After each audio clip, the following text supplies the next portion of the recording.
La 3, donc cette huile Couleurs différentes. très différente. Oui.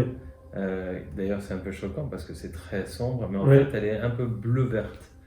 Et je l'appelle l'instinct. Tiens, je vais te mettre sur le côté en fait. Ah oui, On va quand même changer un petit peu. Et celle-là, c'est une de mes préférées. Il y a beaucoup de gens qui aiment, je l'appelle un peu le chiropracteur dans une bouteille, parce qu'elle va jouer avec l'énergétique de l'os, Oui. mais elle va réveiller surtout l'instinct primitif du corps qui va s'ouvrir tout de suite en sentant ces odeurs-là, parce que ça va nous donner cette espèce de confiance dans le corps, mais différemment, c'est dans l'intuition qui se met à être apaisée dans le système nerveux, et le système nerveux est très important pour se sentir ouvert Oui. à l'autre. Et elle va nous donner finalement aussi beaucoup de courage, parce que quelquefois nos peurs, et nous avons tous inévitablement des peurs qu'il faut arriver à vaincre, et quelquefois la décision fait qu'elle est difficile à prendre. La 2 nous a ouvert, et la 3 nous confirme. Complètement. Elle va nous donner le passage à l'acte. Complètement. Voilà. Donc beaucoup de courage. Beaucoup de courage. Beaucoup d'intuition aussi, ça nous aide à se souvenir de ce pouvoir incroyable qui est notre intuition. C'est notre première intelligence quelque part, c'est notre intuition. Exactement. Quand on était tribal quelque part, on suivait notre intuition. Bien sûr. Et notre intuition est connectée à la terre, et donc aux animaux, et à ce qui se passe autour de nous. Ça, c'est quelque chose qu'en devenant très intellectuel, on a un peu perdu. Oui, parce qu'on est resté, hélas, trop instinctif et non pas intuitif. C'est ça. Et que c'est le subconscient qui nous met notre instinct. Donc, il faut absolument laisser libre à la créativité et à l'intuition. Donc, à travailler sur la conscience. Complètement. Et en mode bêta, alpha, on est en réalité en mode alpha. Et plus on sera en mode alpha, plus on développera justement sa conscience au détriment du subconscient, et surtout notre centre émotionnel sera en alignement avec notre conscience. Et donc on avance. Donc c'est une des des nouveaux centres, on va dire, c'est le centre splénique, et en fait on le retrouve près de la rate, donc c'est le centre de la rate, donc on monte de la base juste en dessous le ventre, et là on passe sur le rate. Et donc il y a un centre qui est là, il est petit mais très important, et qui va jouer justement sur cette espèce de nettoyage émotionnel. Oui, bien sûr. Parce que c'est ça, la rate, ça nettoie le sang. Oui. Moi je vois le sang comme la rivière émotionnelle, on va dire, qui porte plein de choses à tout notre corps d'ailleurs, très important. Et souvent, notre rate, elle se serre.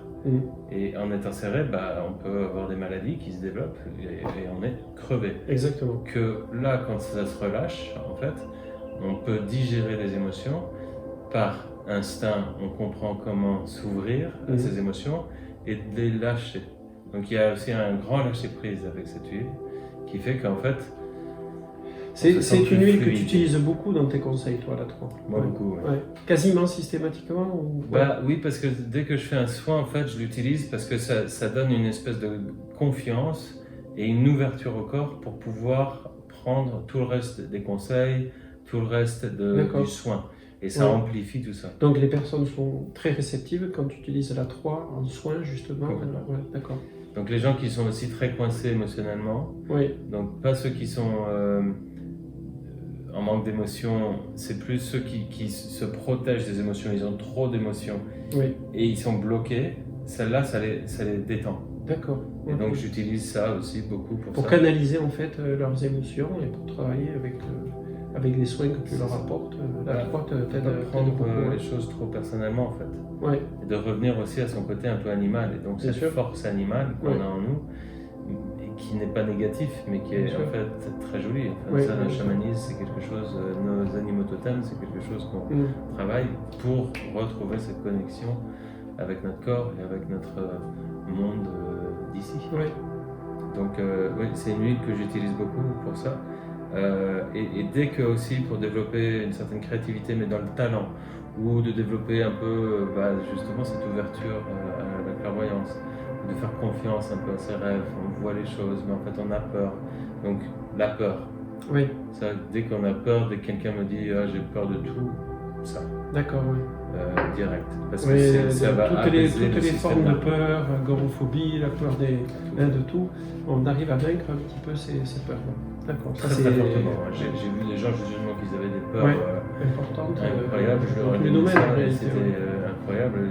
En une semaine, elle m'a dit mais en fait je ne comprends même pas pourquoi j'avais peur, surtout des araignées justement. Maintenant, je les trouve très mignonnes, etc.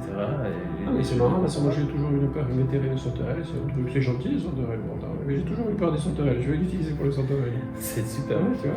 C'est marrant que tu as peur des sauterelles, tu sais ce que ça représente, c'est bizarre. C'est un peu comme Pinocchio, dans Pinocchio. Oui, et alors c'est la sauterelle, sa conscience. Oui. Et ben ça fait des sauts de conscience. Ah, mais c'est ça. Tu as peur de faire des sauts de conscience? J'ai peur. Donc tu vois, j'ai toujours des peurs, voilà. Ça c'est parfait. Tu vois, tu me mets un serpent, tu me mets un lion, pas peur du lion. Sauterelle, c'est pour mieux m'intéresser. Ça c'est la sexualité, l'énergie on en a. Il faut que j'en parle à Delphine. mais vraiment pour les peurs et l'instinct, de réveiller l'instinct en fait qui va nous apaiser dans nos peurs justement instinctives de survie, ça c'est vraiment parfait. Et ça cette odeur qui est assez spéciale. Beaucoup de gens...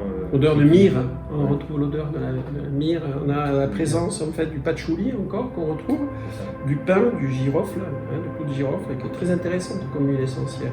D'ailleurs même je vous conseille, mais vous le savez, d'utiliser à titre personnel pour la bouche, c'est remarquable le girofle. Le gingembre est fabuleux bien sûr, le genièvre, le sapin argenté. Je vous en parlerai une autre fois du sapin argenté parce que c'est très intéressant. L'orange et le damiana qu'on retrouve bien sûr.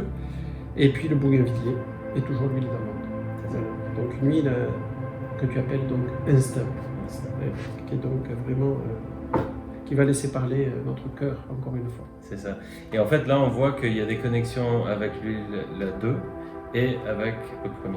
Donc en fait c'est pour ça qu'on voit le patchouli et le genévrier du premier. Oui. Et on va trouver le vétiver. Oui, on trouve le vétiver et bien sûr le girofle comme je l'ai dit, mais on retrouve aussi le pin comme on l'avait dans la 2. Voilà. Et on retrouve 3 nouvelles qu'on n'avait pas. C'est le sapin, le myrrhe et le bougainvillier. Voilà, on va forcément retrouver après. Dans le sapin. Non, une autre fois, il faut se réserver des plaisirs. Ah, bon, ok. Parce qu'il y a une histoire avec le sapin. Ah.